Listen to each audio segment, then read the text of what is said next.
আসসালামু আলাইকুম রহমতুল্লাহ। সো মুক্তিযোদ্ধার তালিকা থেকে বাদ পড়লেন 2111 জন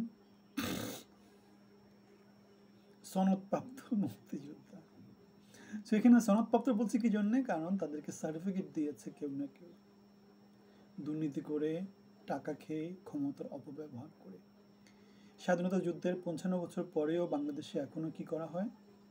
মুক্তিযোদ্ধা বানানো হয় অনৈতিক সুবিধা পাওয়ার জন্যে। কেউ অনৈতিক সুবিধা পাওয়ার জন্য কাজটা করে, কেউ অনৈতিক সুবিধা পেয়ে মানুষকে ভুয়া মুক্তিযোদ্ধা বানায়।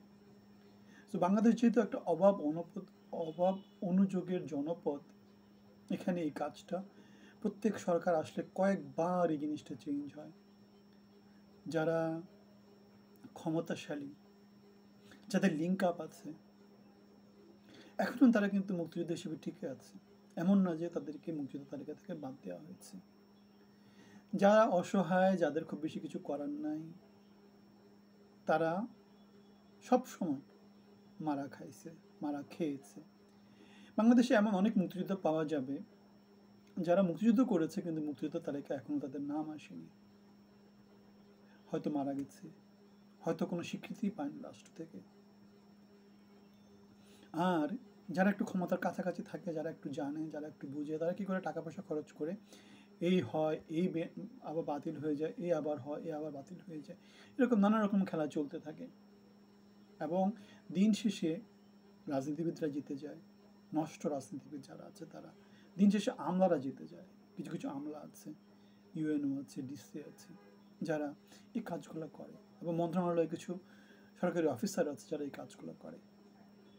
এক ভাই বলতেছিল যে প্রত্যেক মুক্তিযোদ্ধা বানাতে 5 থেকে 10 লাখ টাকা করে টাকা খরচ হয়, এবং এই টাকাগুলো বড় একটা অংশ এদের মধ্যে ভাগ হয়ে যায়। এখন এই যে 2111 জন মুক্তিযোদ্ধাদেরকে বাতিল করে দেওয়া হলো, এই কাজটা ঠিক আছে, সরকার খুব ভালো করেছে। সরকারি টাকা তছরুফ হচ্ছে, নানা দিক থেকেই হচ্ছে, নানাভাবেই হচ্ছে। কেউ ট্যাক্স দিচ্ছে না, কেউ ট্যাক্স মওকুফ করে নিচ্ছে,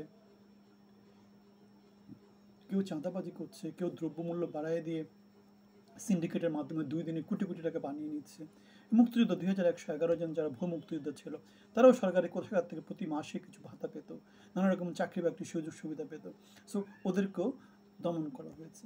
তাহলে আমরা চাই সমাজের সর্বস্তরে যেখানে যেখানে অন্যায় হচ্ছে, অনুযোগ আছে, সব জায়গাতে অন্যায় অবিচারের একটা অবসান হোক, শোষণমুক্ত, বঞ্চনামুক্ত একটা সুন্দর সমাজ প্রতিষ্ঠিত হোক, সাম্য, মানবিক মর্যাদা এবং ন্যায় বিচারের একটা সমাজ বাংলাদেশের মানুষ উপভোগ করুক।